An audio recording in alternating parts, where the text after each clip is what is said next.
There are some French theorists, for example, who argue that they must work very hard to keep the French language pure. What does that mean? It doesn't mean anything. I mean, there's an old, virtually every national language, every national culture, or at least the European ones, maybe others, has a mythology that that's the only real pure language, and all the others are corrupt. In France, this position is kind of extreme. In fact, if you go back to its origins, it's even a little bit comical. I don't know if anybody's actually studied it, but if you go back to, say, the 18th century and you read, say, Diderot, he explains, Diderot, very seriously, that he says, here's a prediction for you.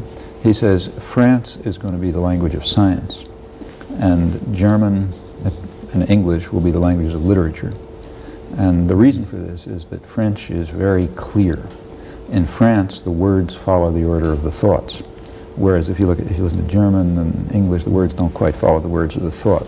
So French is good for telling the truth because of its, what later came to be called its Gallic lucidity and clarity, whereas German and I think his examples were German and English, maybe Italian. They're good languages for telling fantasies and falsehoods, so they'll be the languages of literature. Now, it's a sort of naive point of view, but you can see what was going on in his head. I mean, for him, the words in French followed the order of thoughts. When you hear German, it seems all confused. I mean, they're thinking in some other way. Speaker of German looks the opposite, of course. I suspect that the mythology of the purity and lucidity and clarity